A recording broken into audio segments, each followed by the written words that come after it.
Welcome to Bamadzajik Onendwa. This podcast is produced by the Communications Department at the Anishinaabeg Nation. We will be focusing on the issues and initiatives in Anishinaabeg Nation territory. I'm your host, Lisa Abel.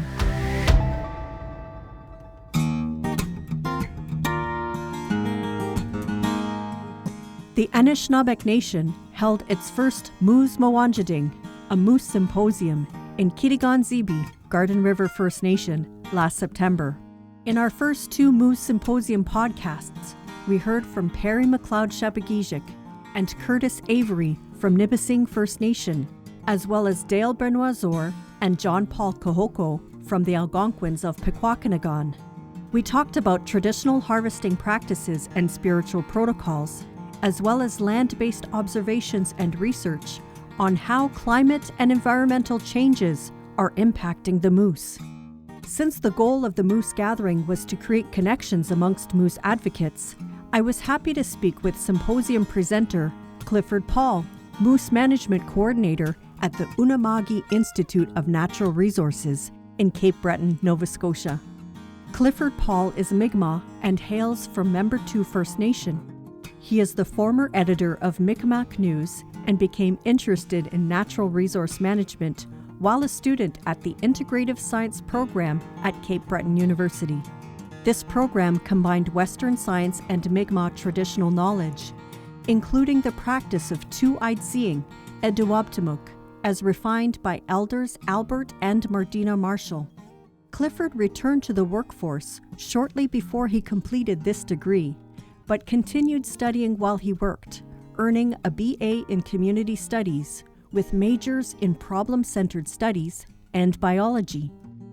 The Mi'kmaq have a long history of sustainable resource management, but policies imposed by the federal and provincial government restricted the Mi'kmaq ability to harvest on their traditional territories and steward the land. The Mi'kmaq fought to have their inherent treaty rights respected. The 1985 Simon decision recognized the Mi'kmaq treaty right to hunt, and that this right could not be interfered with by the province. The Simon decision set the groundwork for the 1999 Marshall decisions, which upheld the Mi'kmaq treaty right to fish, hunt, and gather in pursuit of a moderate livelihood. Tripartite negotiations to deal with constitutional rights issues followed, and moose management was a priority topic in these talks between the Mi'kmaq, the province of Nova Scotia, and the federal government. However, the Mi'kmaq communities had been so focused on regaining full access to their treaty harvesting rights that they hadn't yet developed a management plan in line with the Mi'kmaq principles of Nedagulimk, a philosophy which guides the use of the natural bounty provided by the Creator without jeopardizing the environment. In 2005, the Unama'ki Institute of Natural Resources was mandated by the Mi'kmaq Grand Council and the Unama'ki Council of Elders to develop a moose management plan. Clifford was persuaded by family and community to apply for the job. As a Mi'kmaq citizen who had taken part in traditional land-based activities for most of his life, Clifford knew what a Mi'kmaq-informed moose management policy should contain. But as we will hear, Clifford learned a few lessons in community engagement along the way and realized that moose management isn't a top-down directive, but an ongoing conversation about a change in behavior towards fulfilling the community's responsibilities to the moose and to the entire ecosystem.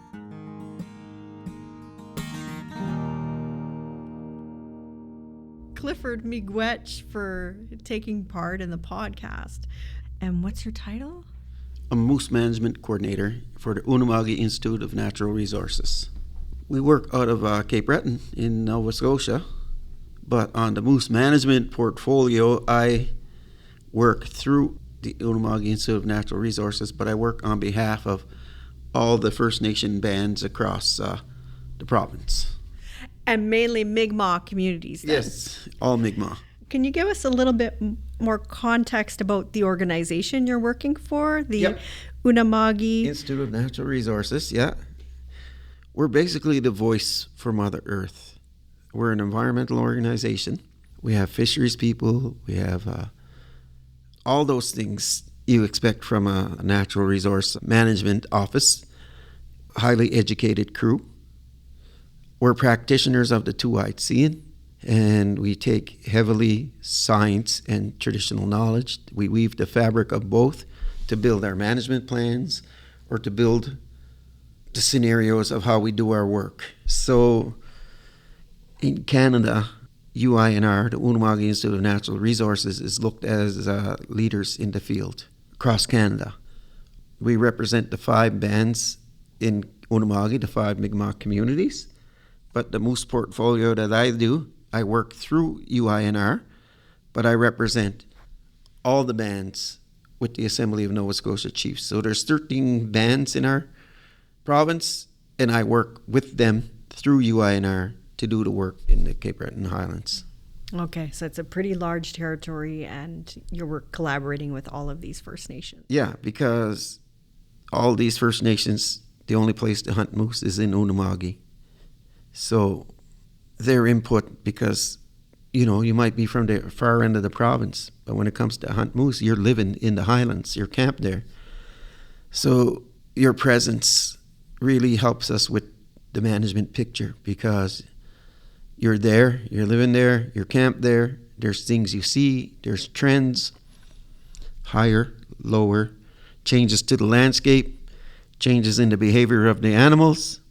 What do you have? What have you noticed that can help us with our management plan and help us manage?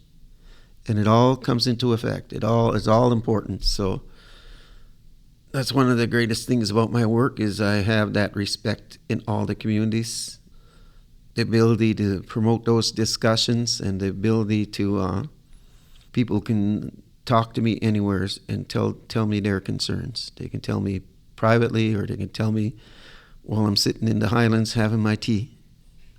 Well, I used to be a journalist too one time. Yeah, I'm a former editor of a historical newspaper, actually.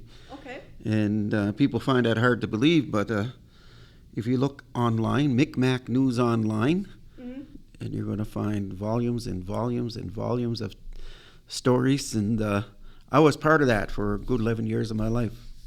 And my last position there was editor. Yeah, we ran out of funding. Mi'kmaq News Online, was it about like current events? Current events, political, First Nations, lifestyles. It wasn't all hard news, We had a lot of feature articles on our people and our elders and our athletes. It was a pretty fun gig. If the paper did not cease its operations, I probably would still be in there. I loved the job that much. But things happen and you move on. Yeah. So today I'm a natural resource manager. But how did I get into natural resource management? I guess 1999, 2000, Cape Breton University were looking for students to learn science, but also blend it with traditional knowledge. It was an integrative program. And I said, gee, I'm not much of a science guy, but I like this traditional knowledge part. So I took part, and I learned about two-eyed seeing. I had Dr. Medina Marshall come in, and she was one of our professors. Dr. Cheryl Bartlett, those two built the program. Dr. Albert Marshall come in and do lectures, and I found out that this was something that I could get a degree on. I went to university at age 36. I worked all my life since I was a child, and going to university as a mature student was perfect for this program. So I learned about two-eyed seeing, Edwaptamug, how we use, people today, we dance in two worlds. We have our modern Western scientific background, our reading, our writing, our arithmetic, our high school diplomas, our university degrees, our everything we do when we contribute to scientific journals and training. So we have that. But also I have, because I grew up in the First Nation community, hunting, fishing, gathering, picking berries, picking medicines, I also have a repertoire of traditional knowledge, which even at age 36, I didn't know I had it. And I didn't know it had value in that university setting. So, caught on very quick.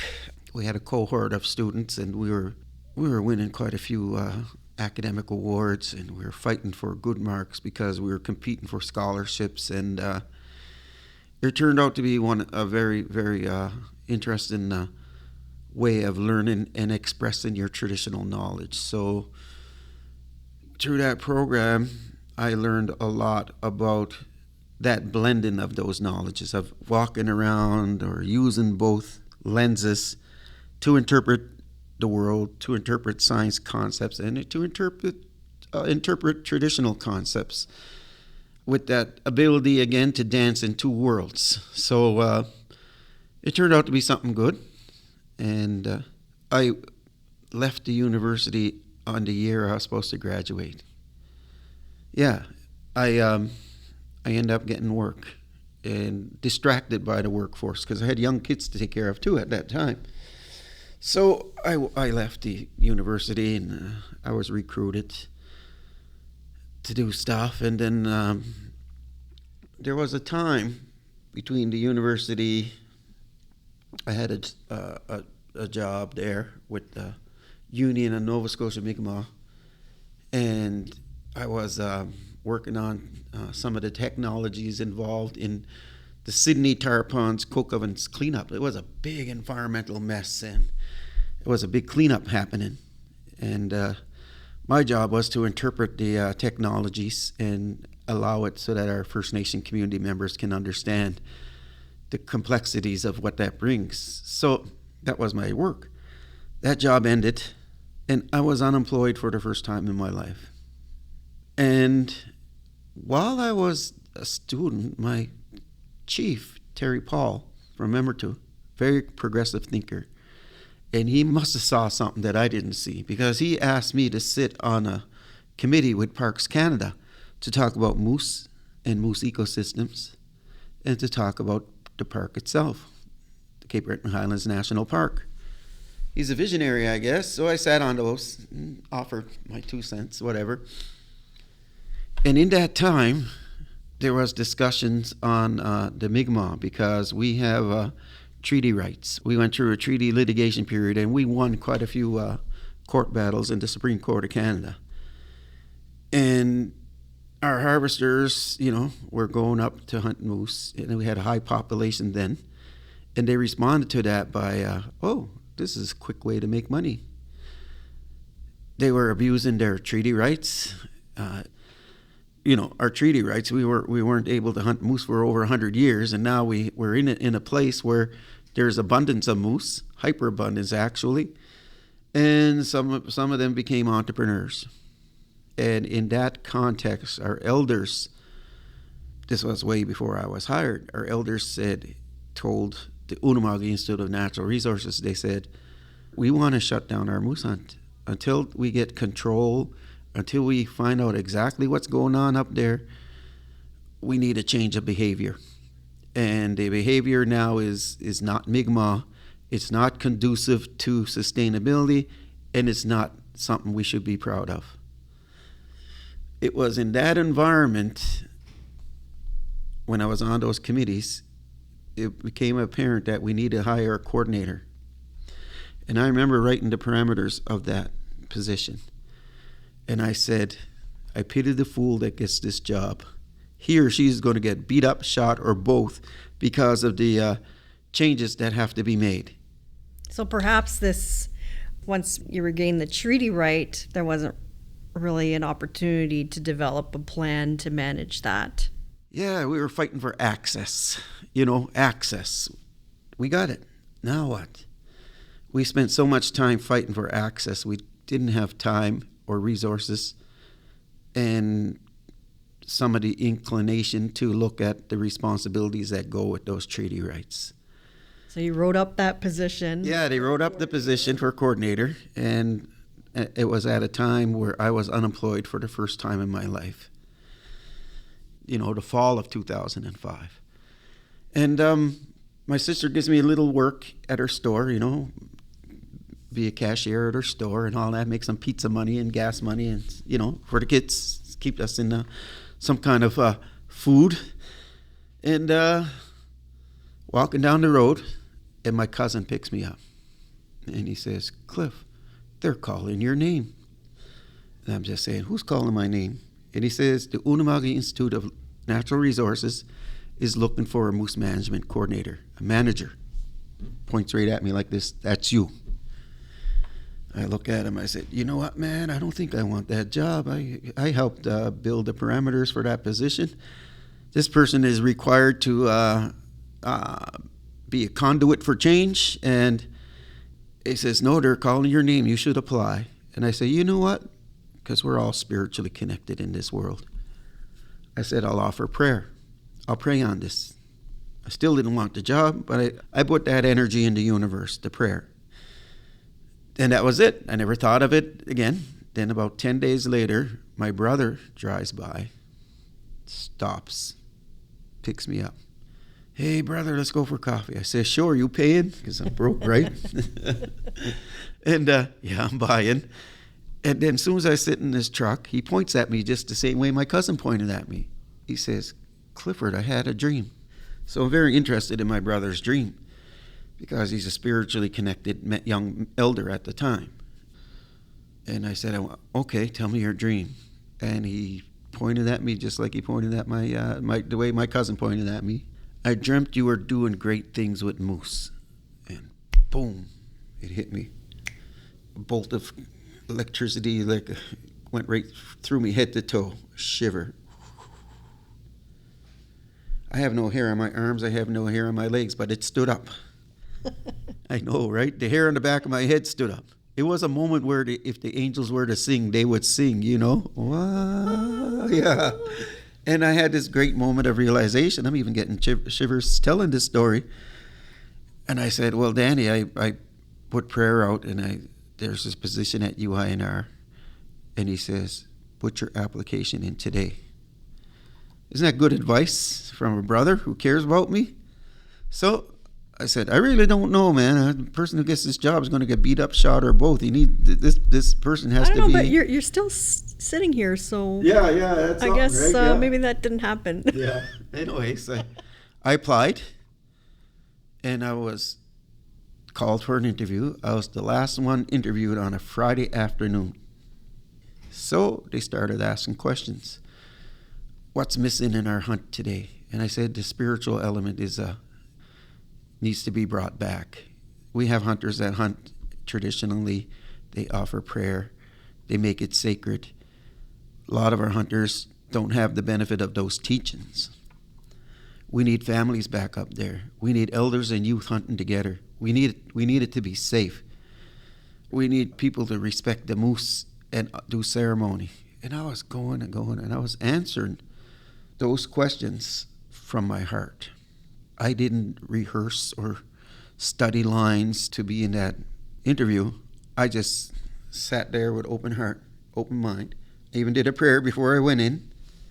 And I noticed they were taking notes, man. They were scribbling, writing.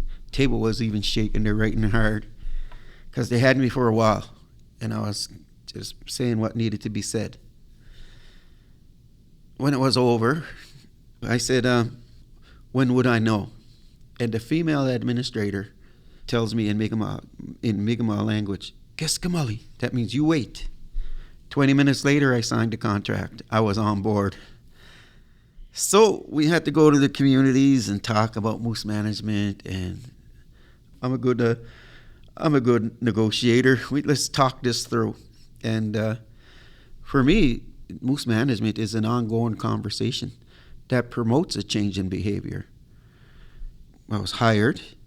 I worked with the Assembly of Nova Scotia Chiefs through the Mi'kmaq Rights Initiative. They have staff, and we worked with them, and we went to all the communities and promoted discussion.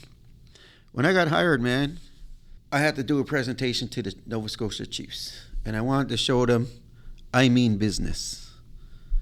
I did this presentation. This is right. This is wrong. This needs to be changed.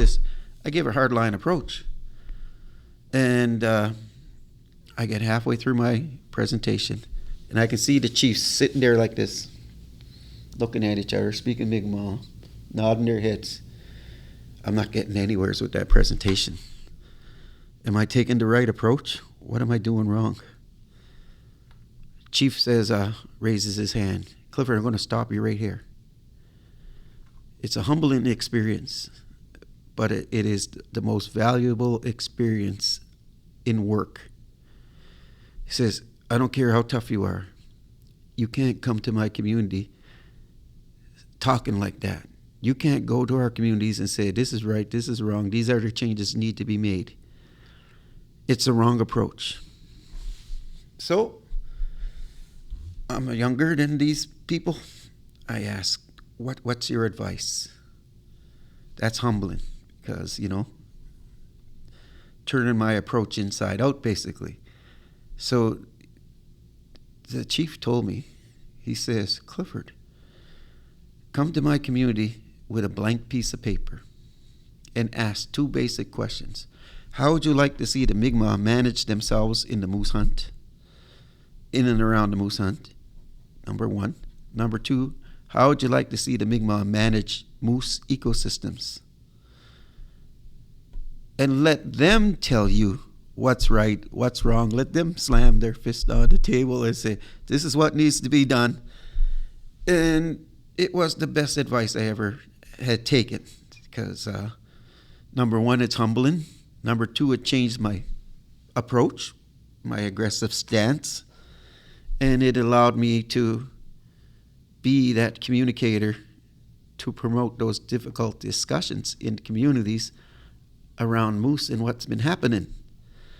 So we go to a community, and we went to all of them, some of them twice, some of them elders only, some of them youth only, and others in the mix. Go to a community, and there's a young man at the table, posturing, beating his chest.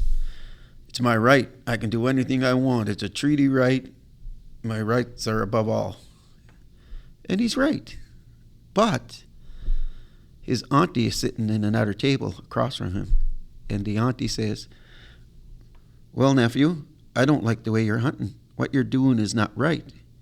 Says you're not taking care of families. You're only taking care of yourself. Those are the kind of conversations that occurred. And with those discussions, I served as a conduit for that information to flow freely between community members to us, and us to government to speak about how we're going to promote a change in behavior.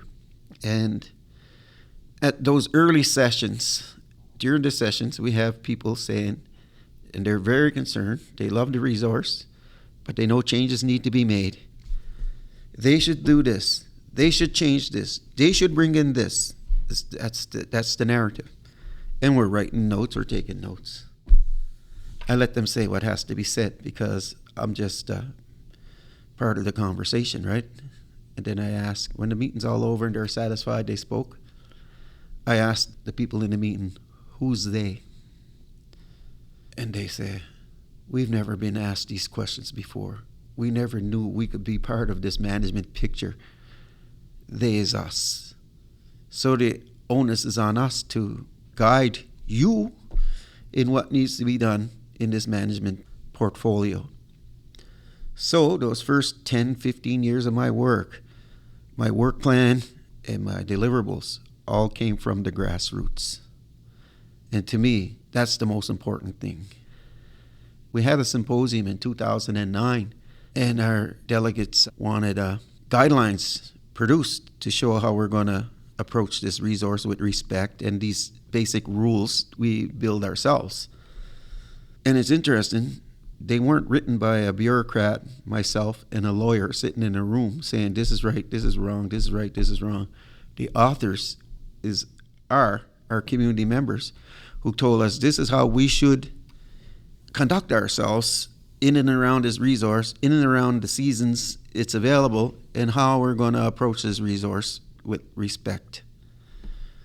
And if you look at 25 years ago to 10 years ago, you see a big change in the behavior.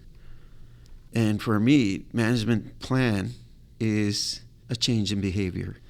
It's an ongoing conversation. Change in behavior is more important to me than authoring a document and saying this is the Clifford Paul Moose Management Plan. And that when I'm gone, it sits on a shelf and collects dust. To me, the management plan is a change in behavior, and we've seen that. Yeah, what kind of changes in behavior have you seen? Well, we went from guys who were notoriously known to abuse not only the resource, but abuse themselves, realized that the resource, the natural world, is very important to them, and it has to be just as important for their future generations.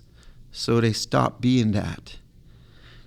I'd be in a gas station lineup, and I feel a tap on my shoulders. Could be one of those notorious people. Clifford, I agree with what you're doing with moose management. What can I do to help? Man, boom. I said, it's obvious you have skills. Why don't you take youth up and teach them the right way? And when you get moose, 1 or 2, whatever you get, share it with your community and have a feast with the elders. And that's the stuff that has been occurring. We still have a handful. Every culture has a handful that defy logic, but that change in behavior is carried on through conversations. Not only the conversations they have with me, the conversations our harvesters, our community members, our elders, our youth, our grandmothers and our aunts, our daughters and our nieces. It's the conversations they're having which promotes this change in behavior. And now we went from hyperabundance, and there's been some issues with our population. In the last 3 studies in the last 5 years, we've seen it go down quite a bit. Oh. Yeah, so we have a very small population base now. The language went from hyperabundant to manageable to recovery. So we've spoke with the province and agreed that they should stop the licensed hunt for moose. And the Mi'kmaq have also spoken amongst each other and said we should do a moratorium as well. And one chief says, Clifford, we still love going to the highlands. We still want moose camps. We want our youth to be up there so that they can learn about their culture and their language. We'll get them out. They'll call moose, but they'll shoot them with a camera. And they'll take notes, and they'll provide us the information of what they saw, traditional knowledge based on experience on the land, our kids. And we'll call them knowledge camps. We still want to be up there, and we want the kids to carry the narrative that they were hunting there one time, they seen the population go down, they still went up there, hopefully see it come back, and that goes into their ecological timeline memory, which is somewhat akin to a corporate memory. But for us, it's an ecological timeline. So that narrative is very important. And that's a change in behavior, man, from 25 years ago to what that chief told me not too long ago when we activated within ourselves and in our communities. It's time for recovery. You know, we have treaty rights and we can brag and we can beat our chests and say, yeah, it's my treaty right, yep. But those responsibilities are more important. The responsibilities are more important. And guess what? The land has rights. The moose people have rights. They don't have lawyers. The salmon doesn't have a lawyer. The moose don't have a lawyer. The streams, the fields, the forest doesn't have a lawyer. It's our role as stewards, as Indigenous people, to speak up for those, give voices to that. So that, to me, is a big change in behavior. And I don't take credit for it one bit. The only thing I can say is I help promote the conversation. That's quite a journey. It is. I think I should ask, though, do you have a sense, or does the organization know how long the moose moratorium will last? So with the province, a recommendation for 3 years. So they're not going to give any lottery licenses for 3 years. The Mi'kmaq, you know, through treaty rights and through the responsibilities that go with their rights, decided we will do a moratorium as well. But, you know, the food's important for our communities. We will do it yearly. And every year we'll make a decision. Yes, no, maybe some, maybe little, maybe not. So the Mi'kmaq have taken on that approach. And, you know, it's hard for Nova Scotians to understand the full extent of what a treaty right is and what being a treaty holder compared to being a privilege holder. So we have people in the province, Nova Scotians, take comfort in knowing that the Mi'kmaq are taking the same approach, just different, a little bit differently, year by year. And then what happens after the province's 3-year moratorium? Are they going to review it, or pretty much it looks like everything's all up for review? Yeah, everything's all up for review because, the population, that was a sharp drop, sharp drop. And if it continues to decline without hunting, it's a big issue. Then it shows it's really something else. Yeah, it shows patterns that are occurring in other jurisdictions that are affected with climate change and those parasites. So we're looking very closely now. Okay, let's take away the hunting. Now let's see what's going on. And we're hopeful for a recovery. And if we don't see any changes, well, what can we do to mitigate those factors? Can you talk about the kind of research studies you've been doing too as part of your we try to combine traditional knowledge with modern Western science. And as Mi'kmaq people, we're very strong on the traditions. We're very strong on the traditional knowledge approach. So when we work with the province, Nova Scotia Department of Natural Resources and Renewables and Parks Canada, we share the best of our capacities to ensure that the moose surveys are done in a way that science is involved, but we have Mi'kmaq people on those flights. We have Mi'kmaq eyes in the sky. So when we train to be part of that survey team. So we do population estimates, and when the numbers started to drop, we took a closer look, and we made sure that it wasn't just government people doing the counts. We're there with them, and a big part of it. So when the survey is complete and the numbers show we're in trouble, it's not just the government people saying, oh no, we're in trouble. It's the government and the Mi'kmaq who are part of these studies, big part of these studies, both of them saying it. Because we're sharing our capacities. We're doing our best to ensure that the integrity of the study is strong, and at the same time, we train our Mi'kmaq staff, our volunteers who are part of that study, to make sure they're trained too when they go in the sky. In the last study, we had to go with those who have been on previous studies so that the margin of error tightens and you have a more tighter ship, because we were seeing a decline. So we want to make sure that we had people in the air that had experience. And guess what? In our communities, in our staff, in our capacities, we have Mi'kmaq who are able to do that as well. Over this period of time, what were the reasons why this moose population decline started to occur? Well, everybody blames hunting. It's in the management machine. Hunting is the easiest lever to work. You can stop it, you can increase it, or you can decrease it. So everybody blamed hunting. And we went from 1,500 moose to 850 moose in a year.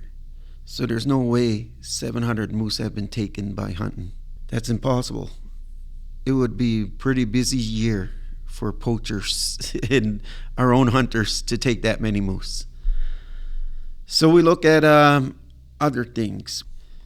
The management parameters are pretty delicate alone. Cape Breton, Unama'ki, we have a limited moose population in a limited geographical area, northern Cape Breton, not the entirety of the Cape Breton, on an island. Those are the management parameters.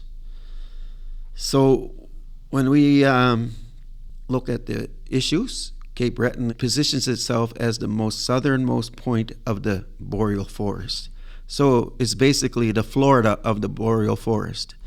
So being that far south, it could be more prone to issues brought about by climate change. We're seeing more deer in the plateau, on the high elevations, there's deer. And they carry a brainworm. And if deer and moose seem to share the same territory, the moose end up losing because the brainworm. So climate change, right? We're seeing more deer up there. And we're seeing deer at higher elevations on the plateau in the Unama'ki Highlands. So if you got deer sharing the same territory as moose, and the deer carries this brainworm, which it doesn't affect the deer, but the moose's unusual host, it kills the moose.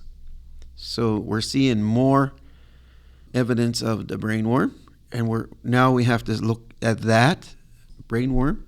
There's a high population of bears in the highlands. When a cow moose is about to give birth, there's a bear hanging around waiting for that event to happen because the bear wants to eat that baby moose and wants to devour it. So a bear will hang around, and most of the time the mother can defend it, but there may be a moment where she takes a misstep or something happens and the bear's on it. So we have more bears up there.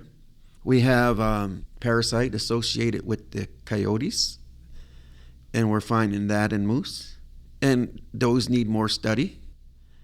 Luckily, in the last 4 years, our harvesters have been providing biological samples where we already have our foot in the door to look at what those parasites are all about.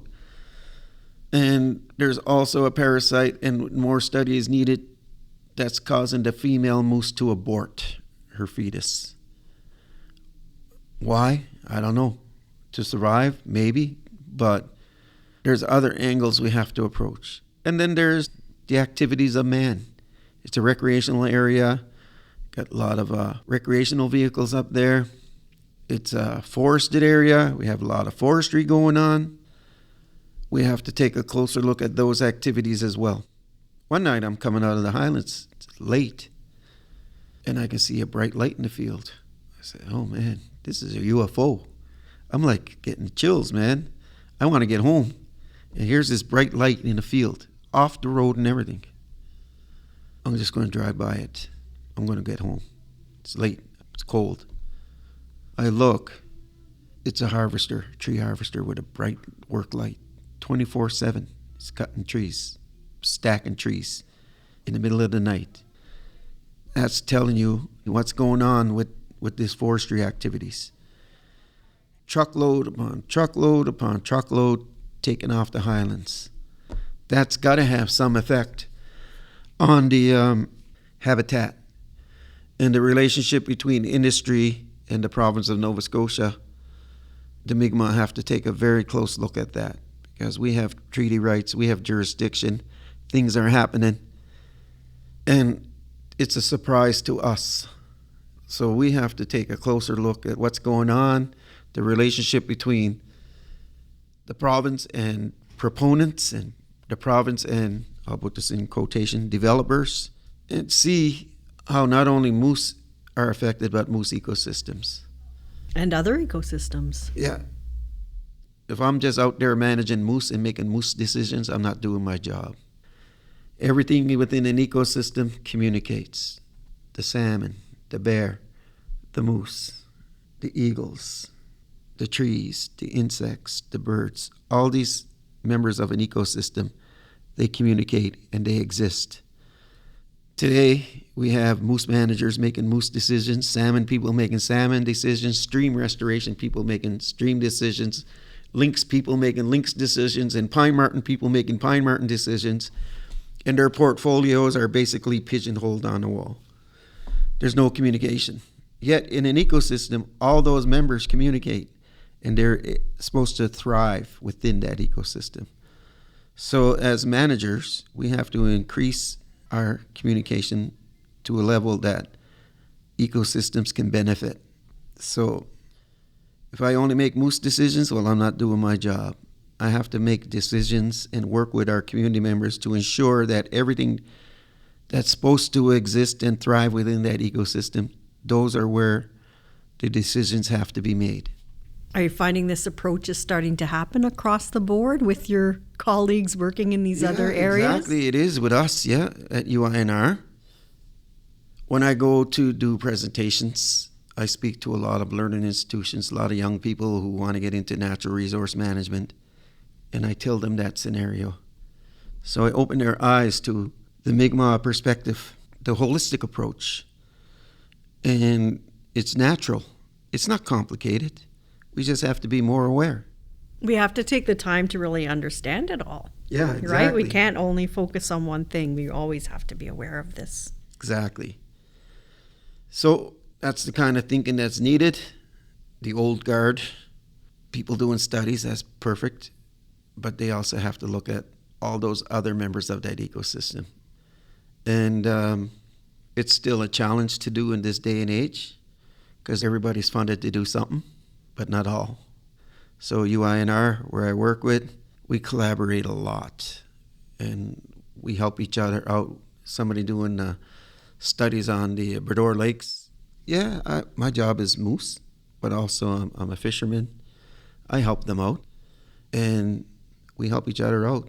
And I think if you have organizations that have that natural, organic approach instead of the all technology, you know, my study is this, my study is that. These are the outcomes. That's fine, but you have to combine that with tradition, and you have to combine that with traditional knowledge. We are so lucky at my organization that I work with. I'm one of 34 people. And the older ones, or the ones who have been at it for a while, we're practitioners of the two-eyed seeing. You know, we don't just travel the world and tell the people the wonders of two-eyed seeing, which is a great thing to do. We also offer practical example, which is what I brought here on moose. Yeah, tell me about what your experience has been at this Moose Symposium. Oh, it's good. I've had elders tell me we need to be where you're at with the relationship between government and industry and learning institutions and First Nations governments. I hear people saying, we've got this in our community, we started this, and it is a blessing to hear that, because when I first started and we started getting things together, that's the exact presentation I was given. So I'm not saying we're ahead. I'm saying everybody is starting somewheres and they're taking that traditional approach. They're taking that management approach. They're turning the gears. And some gears have been turning longer than others. But guess what?